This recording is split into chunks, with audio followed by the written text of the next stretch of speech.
하나님께서 우리에게 지난 한 주간 일어나라 빛을 발하라 여호와의 영광이 내 위에 임하였느니라 하고 우리를 축복하셨습니다. 그래서 우리가 일어나 빛을 발하는 방법이 무엇이겠습니까? 어떻게 하면 우리의 영혼이 일어날 수 있겠습니까? 기적을 봐야 일어납니까? 우리의 영혼이 일어나려면 하나님을 만나면 됩니다.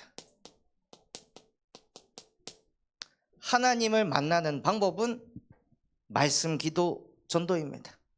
하나님이 나에게 주신 그 말씀 가지고 계속 기도하고 그 말씀 가지고 내 삶 속에 적용하고 누리면서 살아갈 때 우리의 영혼이 실제 하나님을 만나 일어나 빛을 발하게 하십니다. 아침에 우리 유자 지사님께서 오셔가지고 목사님 감사합니다. 우리 아들이 목사님 말씀 듣고 마음이 너무 평안하고 그래서 목사님을 다시 집으로 초대해가지고 예배하고 싶다고. 그게 아니면은 자기가 교회를 가서 예배하고 싶다고. 그리고 가서 예배한 이후로 원래는 이제 술에 너무 이렇게 잡혀서 힘들어 하셨는데 지금 계속 술을 안 먹는 상태가 지속되는 가운데 출근도 잘하고 그렇게 하나님께서 은혜를 주고 계시다는 거예요. 그 얘기를 이렇게 듣는데 어두움이 땅을 덮고 캄캄함이 만민을 가리려니와 여호와의 영광이 내 위에 임하였느니라. 그 말씀하신 그대로 하나님께서 그 캄캄함과 어두움 속에 여호와께서 빛이 되셔서 우리의 영원한 빛으로 지금도 역사하고 계십니다. 제 설교 때문에 된 것이 아니라 우리 권사님, 지사님께서 계속 하나님을 만나고 계시거든요. 매일 사모를 하면서 하나님을 만나니 여호와께서 영원한 빛이 되어주시고 마태복음 5장 13절에서 18절 말씀 그대로 너희는 세상의 빛이다.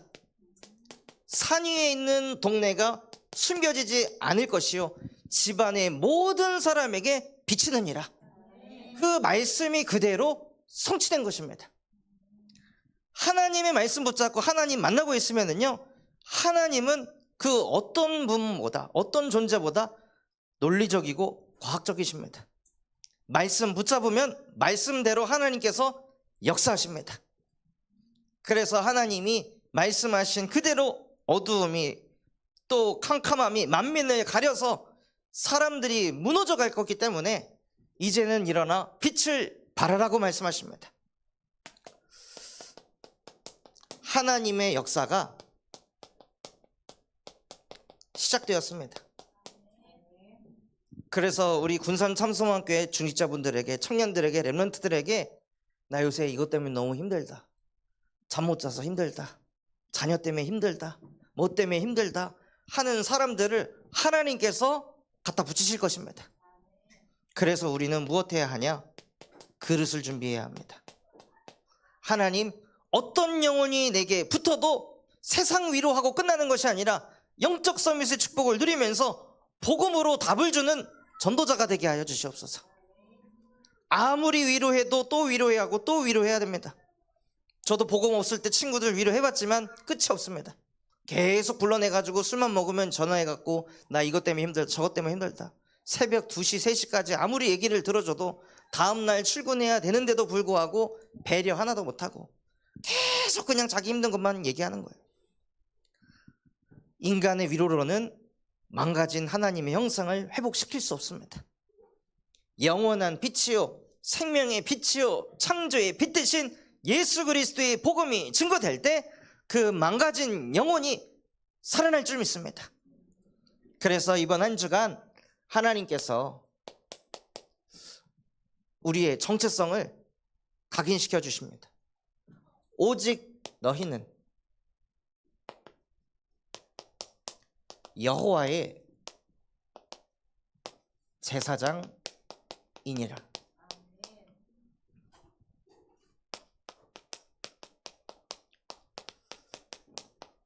하나님께서 저와 여러분을 여호와의 제사장으로 부르셨습니다.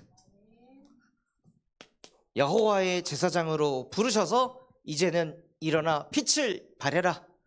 여호와의 영광이 내 위에 임하였느니라. 그 여호와의 영광이 임해서 하나님께서 오늘 말씀에 우리를 어떤 해로 인도한다 말씀하셨습니까? 은혜의 해로 인도한다 하십니다. 그래서 우리는 여호와의 제사장으로서 하나님의 은혜로 살아야 합니다.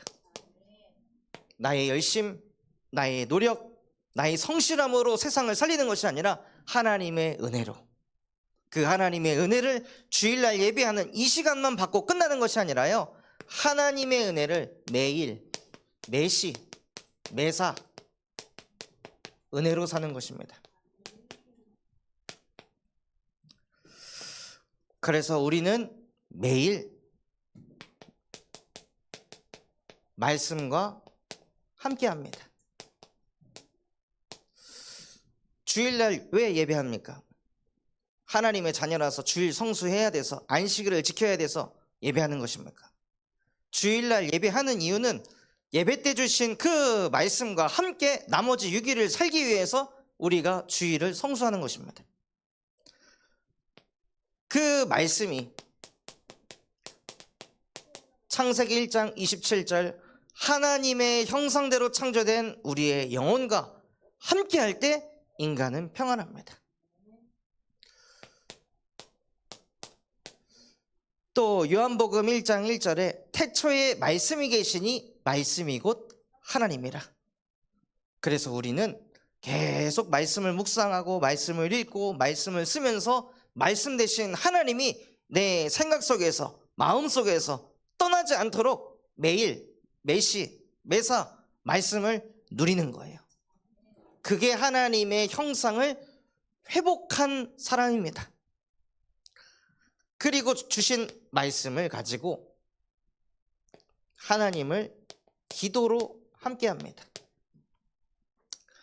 주신 말씀을 붙잡고 우리가 기도할 때 창세기 1장 28절의 응답이 따라옵니다.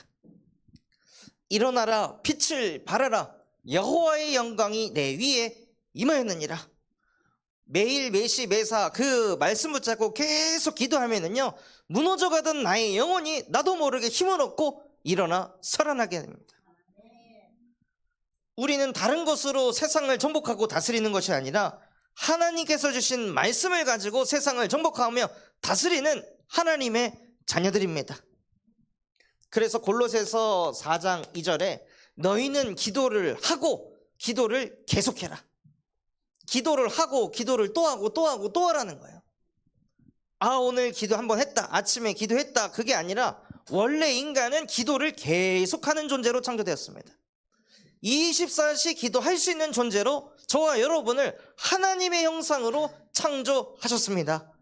그래서 하나님 매일 매시 매사 예수 그리스도의 이름으로 모든 것을 기도로 풀어가는 하나님의 형상 회복되게 하옵소서 하고 정말로 기도로 하나님과 함께하는 은혜를 누리시길 바랍니다. 그렇게 기도로 하나님과 함께하며 전도도 하나님과 함께하는 것입니다. 우리가 사람을 살릴 수 없습니다. 하나님이 살리셔야 됩니다. 하나님이 빛으로 역사하셔야 됩니다. 그렇게 자녀를 두고 기도하셨었는데 회복이 안 되던 그 자녀가 자꾸 하나님을 만나고 영원한 빛이 그 가정 가문에 계속 비춰지니까요, 나중에는 세상에 빛이 돼서 집안에 있는 모든 사람에게 비춰지게 하시잖아요.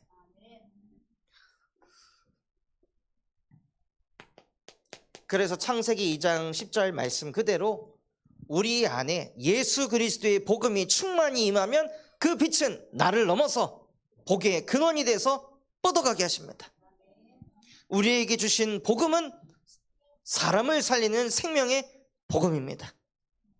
그래서 마가복음 3장 14절 하나님께서 우리와 함께 하시면서 전도도 하게 하신다고 하셨습니다. 지난주에 말씀에 네 빛을 보고 나라들이 임금들이 또 아들과 딸들이 안기어 올 것이다 말씀하셨는데요. 진짜 그 말씀이 그대로 성취돼서 이번 주 화요일에는 캠프 때 연결된 정미연 청년 만나가지고 식사하고 다락방하고, 목요일에는 우리 청년 집중훈련 하면서 연결된 우리 이지성 권사님이 사역하고 있는 청년과 그 친구 또 만나서 팀 사역하고, 또 주일에는 우리 손승희 지사님 첫째 딸 남자친구 데려와가지고 다음 주 주일에 같이 예배하고, 저녁에 또 식사하고 팀 사역하고, 또 우리 군 사역하시는 김현용 목사님이 익선에 있는 특전사 청년을 또 우리 교회에 연결을 시켜주신다고 또 데려오고, 하나님께서 말씀 주신 그대로 멀리 있던 아들과 딸들이 너에게 안기 올 것이다 말씀하셨는데, 그게 추상적인 메시지가 아니라요, 지금 성취되고 있는 전능하신 하나님의 말씀입니다. 저는 하나님이 지금도 살아서 역사하신다는 걸 믿습니다. 그래서 우리 성도분들 또한도요, 말씀이, 성경이 어느 역사책이 아니라 지금도 살아 역사하는 전능하신 하나님의 말씀입니다. 그래서 매일 매시 매사 하나님의 은혜로 사시기 바랍니다. 하나님의 은혜로 살아가야 할 우리의 인생이 은혜 없는 인생이 돼서 살아가는 거예요.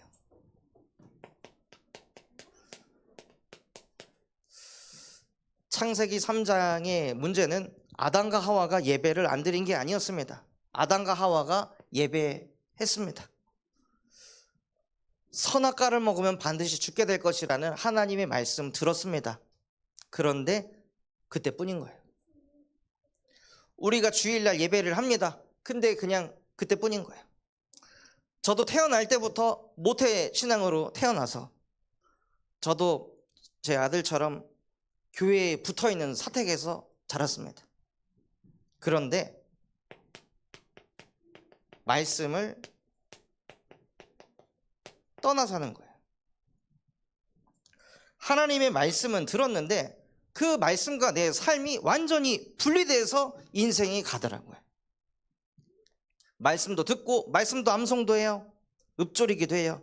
여름 성경학교 다 참석하고 수요예배 금요예배 참석하고 뭐 금식기도 다 하고, 근데 안 되더라고요. 그런데 말씀을 떠나 사는 거예요. 왜 떠나 사냐? 사단에게 속아서 네 생각대로 사는 거야. 말씀 따라 사는 게 아니라 네 기준에 맞춰서 사는 거야. 네 감정대로 그냥 사는 거야. 말씀이 지금 뭐가 중요해? 지금 네 감정이 이런데. 그래서 사단에게 속아서 죄 가운데 빠져 있으니 매일 매시 매사 하나님이 나와 항상 함께 하시는 은혜를 하나도 못 누리고 그냥 사는 거예요. 목사 아들인데 모태신앙으로 태어났는데 은혜 없는 인생으로 가더라고요. 그래서 말씀을 떠나 살았던 아담이 어떻게 됐습니까? 창세기 3장 7절에서 13절에 보면요, 말씀과 함께하던 아담이, 모든 것을 하나님 기준으로 생각하던 아담이 하나님의 말씀을 떠나니까, 주중에는 하나님의 말씀과 아무 상관없이 사니까요, 하나님의 말씀을 안 보고 자꾸 내 모습만 보는 거예요. 그래서 말씀을 떠난 즉시 아담이 나의 연약함이 보였습니다.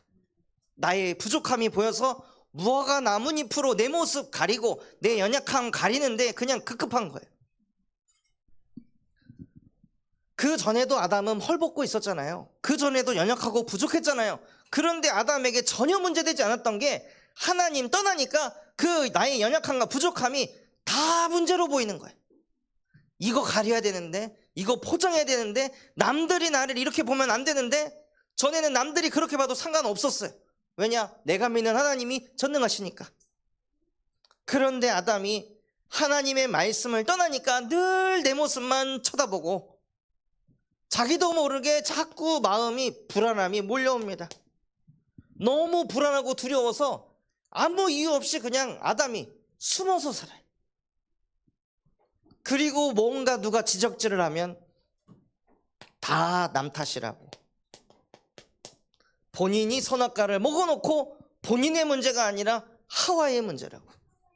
그 하와를 만드신 하나님의 문제라고 자꾸 남 탓을 하는 거예요.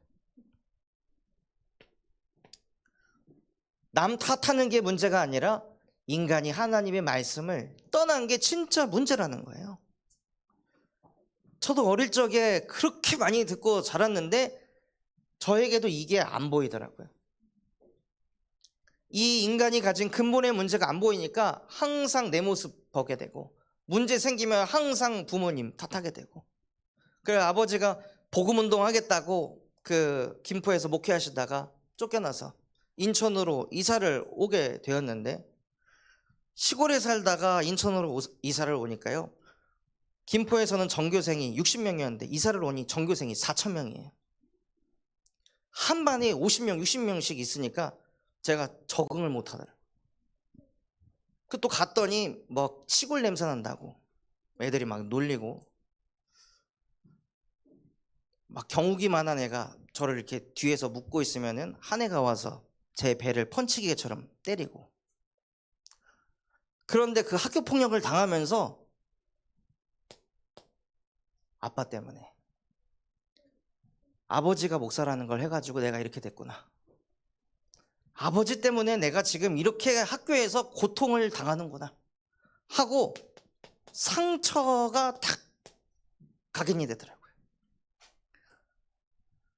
패딩을 입고 가면 뒤에서 한 애가 카터칼로 그어버려가지고 손 막 다 빼버리고, 흰 옷 입고 가면 매직으로 낙서하고, 막 그런 일을 당하면 당할수록 아버지에 대한 그 막 원망이 제 안에 막 쌓이는 거예요. 아버지가 잘못한 거 아니잖아요. 아버지가 김포에서 인천으로 이사 가면 제가 왕따 당하고 학교폭력 당하고 그거 알고 간 거 아니잖아요. 근데 왜 저는 그렇게 아버지를 원망했을까요? 아버지가 잘못한 게 아닌데 왜 아버지를 그렇게 미워했을까요? 그래서 그런 거 당하면 당할수록 아버지에 대한 그 상처가 점점 깊어지니까 나중에는 막 원망으로 가고 마음에 분노가 끓어오르더라고요. 그래서 자꾸 마음속에 분쟁이 일어나고 분열이 일어나서 10여 년이 넘는 세월 동안 아버지와 대화가 없는 상태로 살게 되더라고요. 가끔 장인어른 집에 모여가지고 이렇게 식사를 하고 막 얘기를 하면은 저희 사모와 또 보미쌤인 주영이가 과거 얘기를 막 해요. 아버지에 대한 얘기. 근데 그 얘기를 듣는데 곰곰이 생각해보면 저는 그게 없는 거예요. 아버지랑 그 청소년 시절에 대화 나눴던 기억이 없는 거예요. 아, 그럴 정도로 내가 완전히 단절돼서 함께 사는데 부모하고 기억이 없어요. 그럴 정도로 분열돼가지고 인생을 살았구나. 아버지의 문제가 아니라 하나님 떠나가지고 모든 것을 상처로 받아들이고 그거에 대한 그 원망의 대상을 누구를 찾을까? 찾아가지고 그 사람 때문에 내가 이렇게 된 거야 라고 계속 원망하고 분노하고 분쟁하고 분열될 수밖에 없었던 그 은혜 없는 인생을 살아가더라고요. 목사 아들로 태어났는데도 불구하고, 모태 신앙인데도 불구하고, 말씀 구절 그렇게 암송하고 막 기도했음에도 불구하고 이 은혜 없는 인생에서 못 나오는 거예요. 다 커서도 여전히 성인이 돼서도 이 상처에서 못 헤어나와가지고 아버지와 말도 못할 정도로 완전히 망가진 인생이었습니다. 그런데 이 은혜 없는 인생을 살아가던 저에게 하나님의 은혜로 하나님께서 그리스도를 만나게 하셨습니다. 부모의 문제가 아닌 인간이 하나님 떠나서 모든 것을 다 자기 기준으로 해석해서 자기만 상처받고 자기만 힘들고 자기만 외롭고 그 흐름으로 끌고 들어가게 하는 뱀의 머리를 아무도 막을 수 없기 때문에 창세기 3장 15절 여자의 후손을 보내셔서 그 뱀의 머리를 박살내셨습니다. 인간의 문제가 아니라 아담과 하와의 선악과 사건으로 찾아온 문제입니다. 그 문제를 해결하시려고 하나님께서 직접 이 땅에 오시겠다고 약속하신 것입니다. 여자의 후손이 와서 뱀의 머리를 상하게 할 것이고 너는 그의 발꿈치를 상하게 할 것이라. 그래서 실제 그 여자의 후손의 발꿈치가 상하게 되어서 무슨 일이 일어났습니까? 예수께서 십자가에 못 박혀 죽으셨습니다. 십자가에 못 박혀 죽으신 것은 예수님의 발꿈치 정도 되는 수준입니다. 십자가에 못 박혀 죽으시면서 하나님 떠나서 죄에 눌려서 은혜 없는 인생을 살아갈 수밖에 없는 우리를 내가 너의 그 모습 그대로 사랑한다 하고 우리에 대한 자기의 사랑을 확증해 주셨습니다. 또한 마태복음 27장 50절에서 53절에요.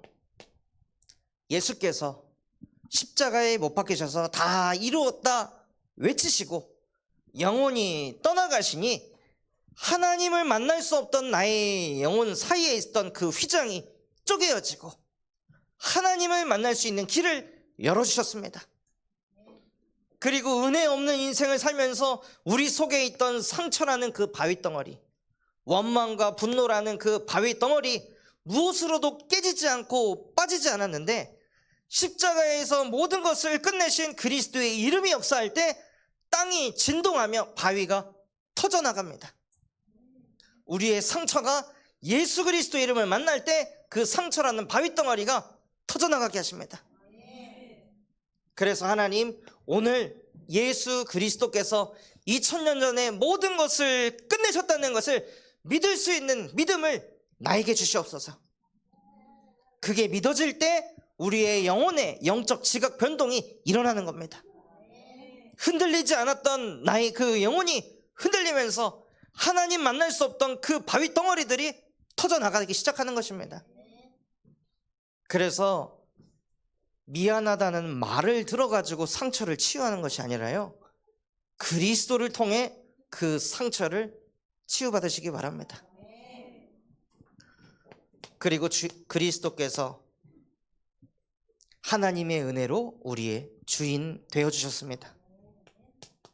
갈라디아서 2장 20절, 이제는 내가 사는 것 아니요 오직 내 안에 그리스도께서 사시는 것이라. 내가 살면 은혜 없는 인생 계속 살아야 됩니다. 계속 상처 속에서 누구 원망하면서 분쟁하고 분열되는 그 인생의 흐름 속으로 계속 가야 됩니다. 그래서 그리스도께서 우리 안에 주인으로 사시겠다 말씀하셨습니다. 그리스도께서 우리의 주인 되시면은요, 누가복음 22장 42절 말씀처럼 그리스도는 아버지의 뜻을 따르시는 분입니다. 자기의 유익을 쫓지 않고 하나님의 뜻을 따르십니다. 그분이 우리와 함께 하시기 때문에 우리가 상처를 붙잡는 게 아니라 하나님의 말씀을 붙잡고 말씀을 따라가게 하세요. 그렇게 아버지하고 10여 년이 넘는 세월 동안 대화를 안 하면서 살다가 그리스도를 깨달았음에도 불구하고 여전히 이 상처의 바위가 가득해서요, 다니던 그 목사님과 저희 아버지하고 계속 비교하더라고요. 똑같은 복음을 가졌는데 이 목사님은 이렇게 평안하고 행복한데 우리 아빠는 왜 저럴까?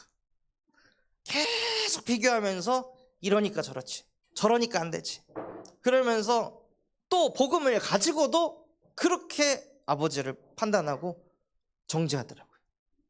그러다 어느 날 하나님께서 말씀을 주셔서 예수께서 십자가에 못 박혀 죽기 전에 막달라 마리아가 향후 옥합을 깨서 예수님 발에 기름을 붓잖아요. 그 기름을 붓고 머리칼로 쓸고 있으니 제자들이 저 비싼 기름을 왜 낭비하냐 하고 막 여자를 뭐라고 했어요. 그러니까 예수님께서 이 여자는 나의 장례를 치르는 것이다, 그런 이제 말씀을 하시면서 예수님이 얼마나 외로우셨겠나. 3년 동안 같이 동고동락하던 제자들도 예수님께서 무슨 일을 하는지 전혀 이해하지 못했는데 그 예수 그리스도께서는 끝까지 하나님 나라의 일을 위하여 그 길을 걸어가셨다. 그런데 그 메시지를 듣는데 하나님의 은혜로 아버지가 생각났습니다. 아들도 인정 안 하고 와이프도 인정 안 하고 성도분들도 제가 목사 아들인데 네 아버지 설교가 뭐 이렇다 저렇다 계속 얘기하고 모두에게도 인정받지 못하는데 저 목회를 20년이 넘도록 계속했다는 것은 저건 하나님의 은혜구나. 하나님이 우리 아버지와 함께 하셨구나. 하나님께서 진짜 우리 아버지에게 복음을 깨닫게 하셨구나. 육신적으로는 연약하고 부족할지라도 그것과 상관없이 우리 아버지는 복음이구나 하고 그게 막 깨달아지면서 저도 모르게 한 번도 가져보지 못한 그 존경심이라는 게 생기더라고요. 그리고 그날 가서 그 제가 받은 은혜를 포럼을 하니 그날로 은혜 없던 저희 가정이 은혜 있는 가정으로 하나님께서 바꾸셨습니다. 나에게 상처 준 사람에게 꼭 사과 받아야 됩니까? 꼭 미안하다는 말을 들어야 그 상처가 아무는 것입니까? 예수가 그리스도가 되셔서 그 상처를 다르게 보게 하십니다. 상처가 사라지는 게 아니라요, 그 상처를 해석하는 영적 상태가 바뀌는 거예요. 그래서 그 상태가 바뀌니까 뭐가 보이게 하시냐? 내가 그렇게 학교폭력 당했던 걸 아버지가 알았더라면 아버지는 무너졌겠구나. 지금 보니까 딱 제 나이 때이시더라고요. 제 나이 때 완전히 인생 밑바닥으로 가서 아내는 14시간씩 미신 공장에서 일해야 되고 동생은 돈이 없어서 유치원도 못 가고 그런 상태 속에 있을 때 저마저 학교폭력 당했다는 거를 들으면 아버지는 어떻게 되셨을까? 하나님이 지키시고 보호하신 거구나 하고 그 상처를 다른 관점으로 보게 하시더라고요. 그래서 다음에 뵈면 그때 얼마나 힘드셨냐고, 그때 얼마나 고생하셨냐. 그래서 이번 주 강단 말씀에 모든 슬픈 자를 위로하라 말씀하셨습니다. 그래서 각 가정에 나만 상처받은 거 생각하면서 사과받으려고 하고 위로받으려고 하는 것이 아니라 부모님은 얼마나 힘드셨을까, 배우자는 얼마나 힘들었을까, 내 자녀는 얼마나 고통스러웠을까, 그것을 헤아릴 수 있는 하나님의 은혜를 가진 그 축복을 누리시기 바랍니다. 그래서 하나님께서 우리에게 은혜를 주셨는데요, 그 은혜 중에 은혜는 요한계시록 22장 18절에서 19절에 이 예언의 두루마리의 말씀을 더하는 자 재앙이 임할 것이다. 이 두루마리 말씀에 뭐라도 빼는 자 재앙이 임할 것이다 말씀하셨습니다. 수많은 종교 경전은 계속 갱신됩니다. 계속 바뀝니다. 불교가 먼저입니까? 힌두교가 먼저입니까? 아시나요? 힌두교가 먼저였고 그 힌두교가 그 카스트 제도로 인해서 너무 부패하고 온갖 복잡한 제사 때문에 석가모니가 이렇게 해가지고 언제 이걸 뭘 하냐, 카스트 제도 이거 완전히 망할 것이다 비판하고 이 제사 다 바꿔야 된다, 조상을 모시는 게 아니라 스스로 돌을 닦고 갱신해서 내 안에 있는 정욕을 없애야 한다, 그러면서 석가를 통해 불교가 세워졌습니다. 그러니 인도의 카스트 제도로 상처받은 수많은 사람들이 불교로 와르르르 몰렸거든요. 그러니 힌두교가 무엇을 하냐, 이러다가 힌두교가 무너지겠다. 그래서 힌두교의 3대의 신이 있는데요, 창조의 신 브라만, 생명 유지의 신 비슈누, 그 다음 파괴의 신 시바가 있습니다. 기가 막히게 성삼위 하나님 따라해가지고 세 개의 신을 만들어 놓고 그 생명 유지의 신이 이 땅에 아바타로 온다는 거예요. 시대가 위기일 때마다. 그래서 비슈나라는 신이 아바타의 모습으로 해서 석가로 왔다. 석가는 비슈나다. 힌두교의 신이다. 그래서 불교는 힌두교다. 그러면서 힌두교가 불교를 집어삼켰습니다. 그래서 사람들이 인도에 원래 불교가 막 올라가다가 불교가 사라지고 지금 거의 다 힌두교. 세상의 종교는요, 사람 비위에 맞춰서 자꾸 고칩니다. 그런데 유일하게 성경은 더하지도 말고 빼지도 말아라. 진리니까. 이 성경의 말씀은 모든 것이고 충분하고 완전하기 때문에 어떤 시대에도 이 복음이면 모든 영혼 살릴 수 있다. 바뀌는 교리가 아니라 영원 불변한 법칙인 성경의 말씀을 우리에게 주셨다는 게 하나님의 은혜입니다. 그래서 이 성경을 통하여서 저와 여러분이 복음을 깨달아 뭐의 증인이 되기를 원하시냐? 예수 그리스도의 증인이 되기를 원하십니다. 상처의 증인이 아니라 그 상처를 그리스도의 이름으로 치유받고 발판 삼아 일어나서 나와 똑같은 상처 속에 있는 영혼들, 누군가를 원망하고 있는 영혼들에게 천국 복음을 증거하는 여호와의 제사장이 되어라 하고 하나님께서 우리에게 은혜를 주셨습니다. 그래서 이제 진짜 은혜로 살자.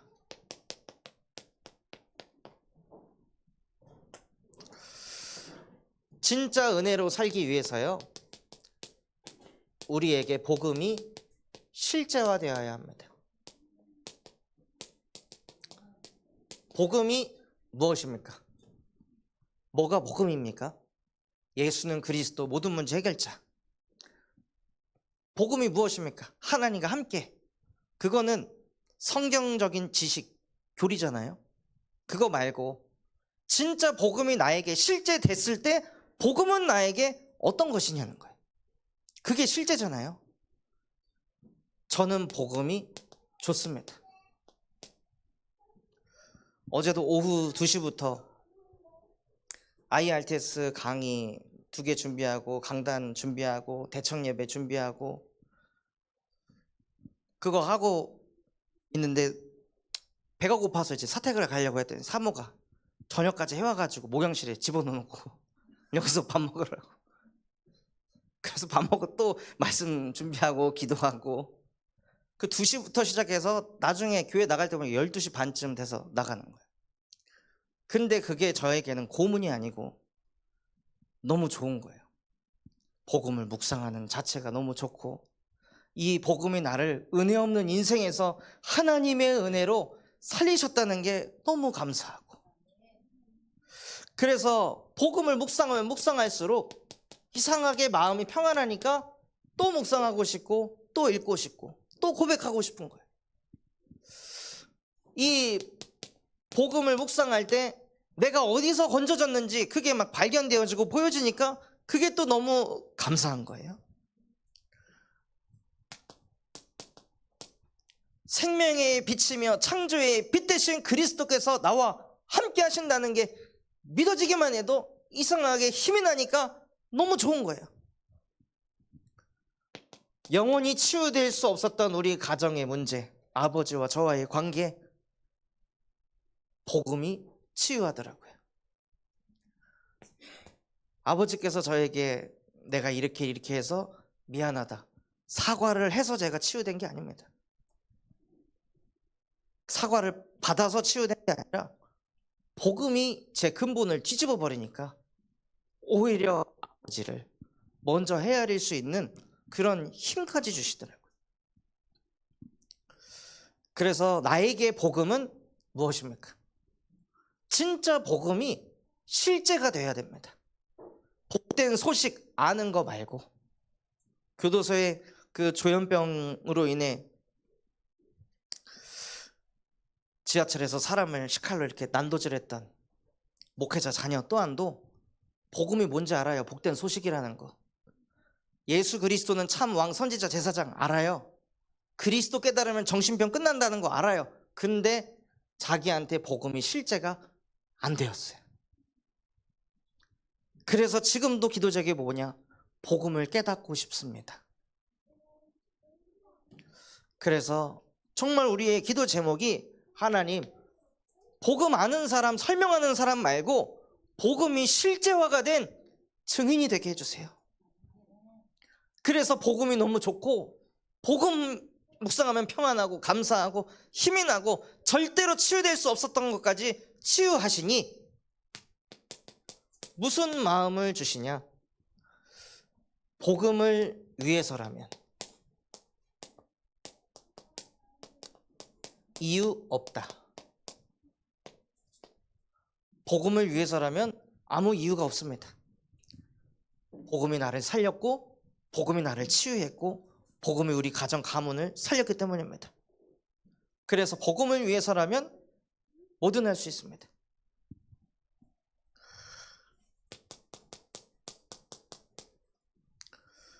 그래서 복음이 실제화되기 위해서는요, 성경적인 방법을 쓰셔야 합니다. 나만의 방법이 아닌 성경에서 말씀하신 방법. 요한계시록 1장 3절, 이 예언의 말씀을 읽는 자, 듣는 자, 그 가운데 기록된 것을 지키는 자는 복이 있다고 했습니다. 그 복이 복음이 실제화되는 거예요. 육신적인 복이 아니라 복음이 진짜 나에게 복음이 되는 방법은 복음의 말씀을 읽고 듣고 쓰고 내 마음에서 떠나지 않도록 자꾸 지키는 자가 복음이 실제화되는 것입니다. 또 로마서 10장 17절에 믿음이 없는데 언제 믿음이 생깁니까? 가만히 있는다고 믿음 생기는 게 아니라 자꾸 말씀을 들어야 됩니다. 자꾸 말씀을 들을 때, 그리스도의 복음의 말씀을 들을 때 믿음이 자란다고 하셨어요. 그 전 축구대표 이영표 선수가 진짜 하나님이 살아계신다면 이 물컵 엎어보세요. 그럼 제가 하나님 믿겠습니다 하고 물컵을 두고 하나님이 엎으시나 안 엎으시나 전화 받았는데 안 엎으시더래요. 진짜 하나님이 살아계신다면 한번 나한테 보여주시라고 막 했는데 안 보여주시더래요. 그러다가 기도 제목이 진짜 하나님이 살아계신다면 내가 하나님 믿을 수 있는 믿음을 주시옵소서 하고 기도하면서 말씀을 듣는데 자기도 모르게 하나님이 믿어지는 마음이 생기더래요. 우리는 성경적인 방법을 써서 복음이 실제화되어야 합니다. 그래서 이 말씀을 읽고 듣고 쓰는 삶 오늘을 통해 계속 우리가 지속 반복적으로 내 안에 복음의 빛을 비출 때 어느 날 복음이 좋아지고 복음 생각하면 평안하고 그 복음 때문에 감사하고 힘이 나고 치유되게 하십니다. 그리고 복음이 실제화가 되면은요, 복음이 현장화가 되게 하십니다. 우리가 있는 그 일터 현장에 사람들이 우리를 보고 뭐라 합니까? 복음이 실제화됐던 요셉이 현장을 가니까요, 이와 같이 여호와의 영에 감동된 사람을 본 적이 없느니라. 진짜 현장이 복음화된 것은요, 불신자들이 저와 여러분을 보고 아, 진짜 하나님의 사람이구나, 저 사람은 진짜 하나님을 믿는구나, 그게 보여진다는 것입니다. 그래서 복음이 현장화가 됐다는 것은 하나님의 영에 감동된 사람, 그 축복을 하나님께서 우리에게 주실 줄 믿습니다.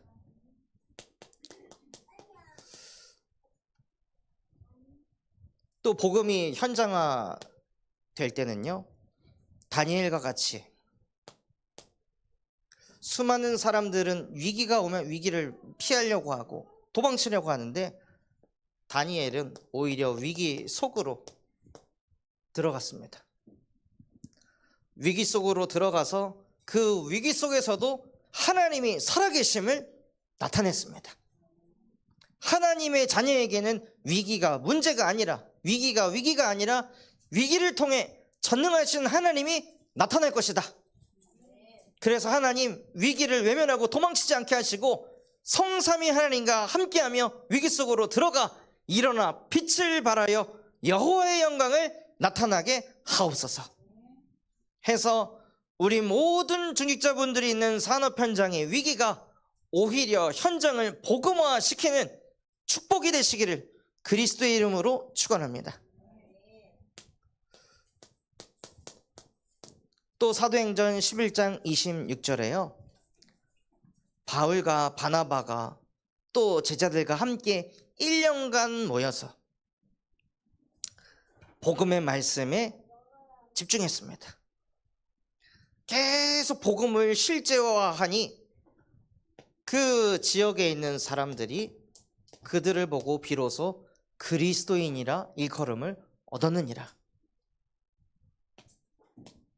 그래서 정말 사모늘을 계속 나에게 지속하면 적어도 1년을 계속 하나님과 함께하며 지속할 때 하나님께서 사도행전 11장 26절의 응답을 우리에게 그대로 주실 줄 믿습니다.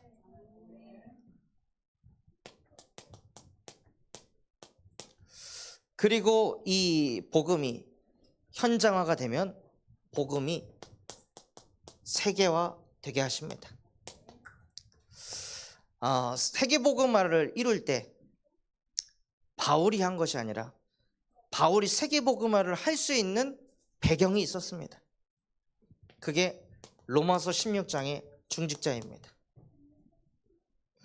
바울이 어려움에 처했을 때 나를 보호했던 베베, 전도자의 보호자가 전도자가 힘들 때 어려울 때 지키고 보호해 줬기 때문에 바울이 끝까지 세계복음화하는 일에 쓰임받을 수 있었습니다. 또 나를 위해 목숨까지 내놓을 수 있는 나의 동역자 브리스길라 아굴라 부부가 있었기 때문에 바울이 지치지 않고 계속 전도운동을 지속했습니다. 그런데 브리스길라 아굴라 부부는 이방인의 교회까지도 섬겼던 중직자예요.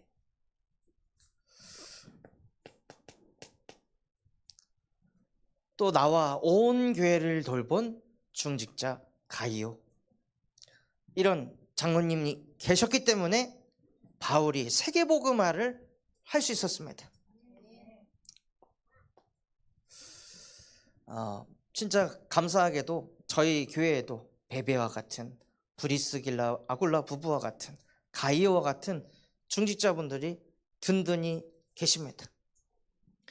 이 로마서 16장의 주역에 중직자분들이 계시기 때문에 이 복음이 뻗어가는 거예요.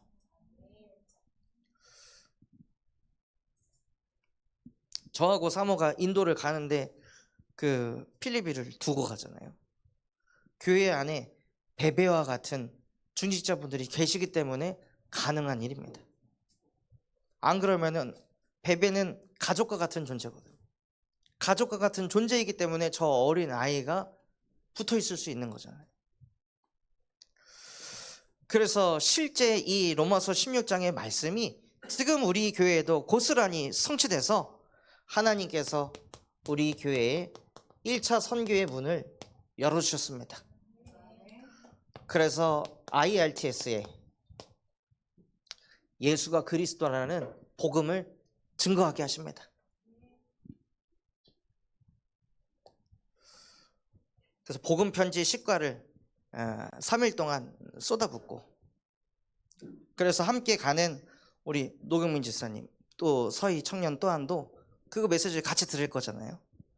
그래서 그 메시지 그냥 듣고 끝내는 게 아니라 이들이 그 메시지를 듣고 군 현장에서 대학 현장에서 말씀 운동을 일으키는 여호와의 제사장이 되도록 기도해 주시기 바랍니다. 또 그 IRTS에 모이는 사람들이 다 누구냐? 청년입니다. 그래서 그 청년들을 중심으로 또다시 청년 전도 운동이 일어나서 그 지역에 있는 수많은 청년들에게 이 천국 복음이 증거되고, 또 그 청년들이 우리 렘넌트들을 또 이렇게 세우는 렘넌트 전도 운동의 주역이 되도록 기도해 주시기 바랍니다.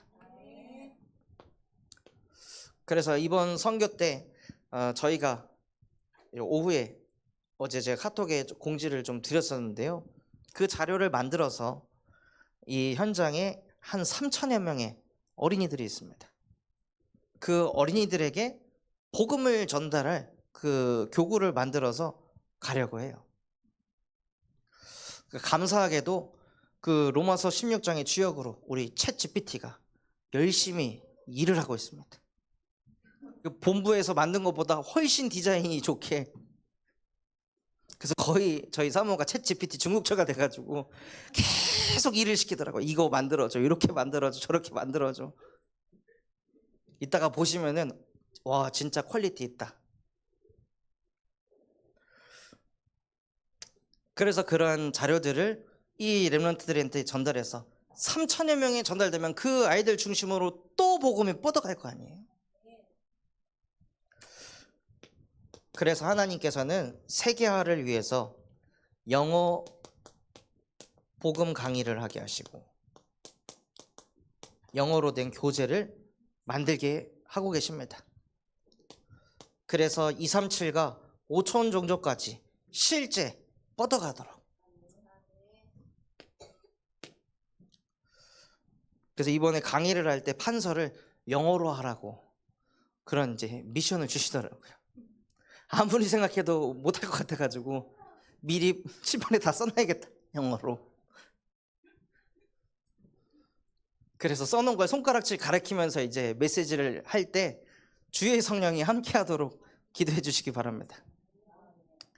또 우리 군산참소만교회가 합심해서 계속 기도해 주셔서 원래 델리 공항에 내려서 8시간 차 타고 가야 되는데요, 하나님께서 도로를 새로 또 까셔가지고 2시간 반 만에 사역지로 들어가도록 하시고, 또 저희 사모가 나 에어컨 없으면 통역 못하는데 어떡하지 이러고 있는데, 감사하게도 후원하는 한 교회에서 그 신학교에다가 에어컨 헌신, 가면 이제 에어컨 세팅되어 있을 거라고 저희 수준 아시고 하나님께서 다 준비하셨더라고요.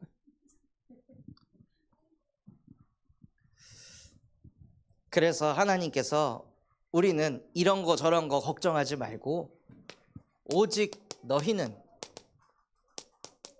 여호와의 제사장이라.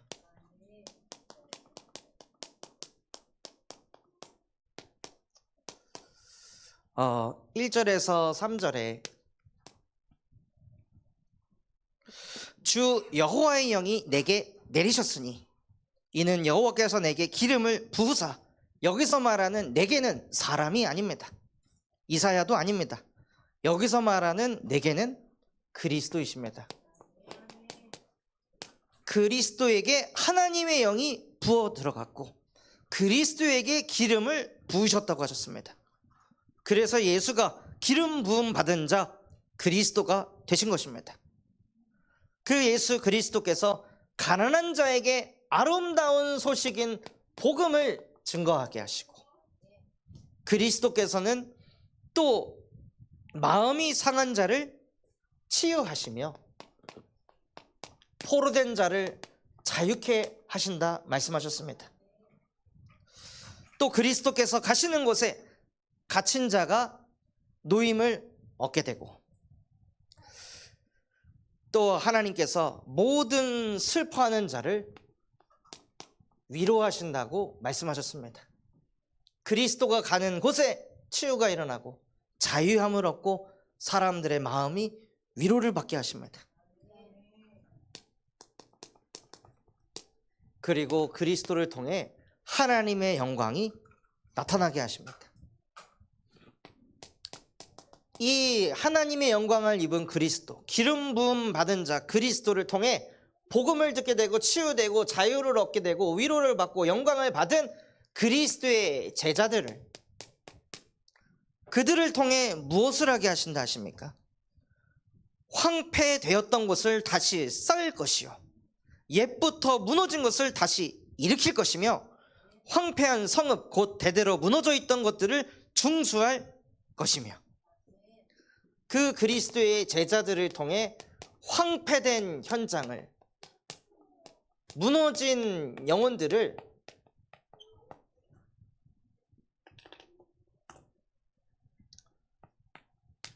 회복시키신다 말씀하십니다. 그래서 하나님께서 저와 여러분을 그리스도의 제자로 부르셨기 때문에 우리가 가는 곳에 황폐된 곳, 무너진 곳들을 회복시키실 줄 믿습니다. 그리고 5절에서 6절에 외인이 서서 너희 양떼를 칠 것이요 이방 사람들은 너희 농부와 포도원 지기가 될 것이다. 정말로 신기합니다. 다민족들이 이 땅에 들어와서 너희들이 할 일을 다민족들이 하게 될 것이다, 이런 뜻이잖아요. 너희가 원래 농사를 짓고 포도원 지기의 일을 하지만 그 일을 다민족들이 하게 될 것이다. 우리나라에 있는 일을 한국 사람들이 하는 게 아니라 다민족들이 하게 될 것입니다. 이미 많은 식당은 다민족들이 일을 하고 있습니다. 그리고 엘리트들은 대학에 와서 그냥 학사를 하는 게 아니라 박사까지 한 다음에, 제가 사역하는 그 보리스도 박사 학위까지 받아서 한국 기술을 일으켜서 한국에서 일하는 게 꿈이라 그러더라고요. 다민족이 들어와서 한국 땅에서 일을 하고, 그럼 너희는 여호와의 제사장이 되어라, 다민족에게 복음을 증거하는 제사장이 되라 하십니다. 다민족에게 일을 다 빼앗긴 것이 아니라요, 다민족에게 복음을 증거하는 제사장이 되고, 그들이 보았을 때 아, 이 사람들은 하나님의 봉사자이구나,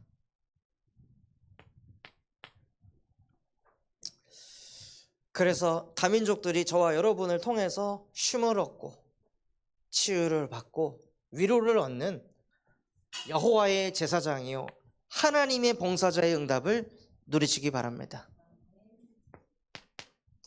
그 응답 속에 있을 때 하나님께서 우리에게 수치를 당하는 것이 아닌 영원한 기쁨을 얻게 될 것이며, 내가 너희에게 영원한 언약을 줄 것이다. 그래서 영원한 기쁨을 가지고 영원한 언약을 누리면서 살아가고만 있는데도 하나님께서 너희의 자손들을 사람들이 보기에도 복받은 자손이라, 우리가 현장에서 그리스도의 제자로 황폐되고 무너진 곳을 회복하며 다민족을 살리고 있을 때 하나님께서 우리 자손들을 축복하셔서 다른 사람들이 보기에도, 다민족이 보기에도 진짜 하나님이 축복한 사람이구나 할 정도로 후대를 축복하신다 말씀하십니다. 그래서 10절에 내가 여호와로 말미암아 크게 기뻐하며 내 영혼이 나의 하나님으로 말미암아 즐거워하리니,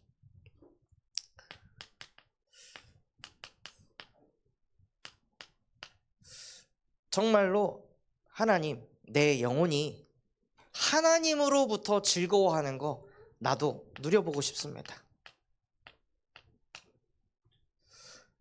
그것을 실제 체험하고 확인하시는 증인이 되시길 바랍니다.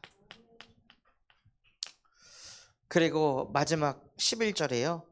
땅이 싹을 내며 동산이 거기 뿌린 것을 옴돋게 함같이 주 여호와께서 공의와 찬송을 모든 나라 앞에 솟아나게 하시리라. 모든 나라 앞에 237과 5천 종족에게 빛을 비추게 하십니다. 하나님께서 우리 군산 참소망교회를 통해 그 작은 자가 1000명을 이루고 약한 자가 강국을 이룰 것이라. 때가 되면 나 여호와가 속히 이루리라 말씀하셨습니다. 그것이 무엇입니까? 237 나라와 5천 종족에게 빛을 비추는 것입니다. 그러한 교회로 하나님께서 우리 군산 참소망교회를 세우셨습니다.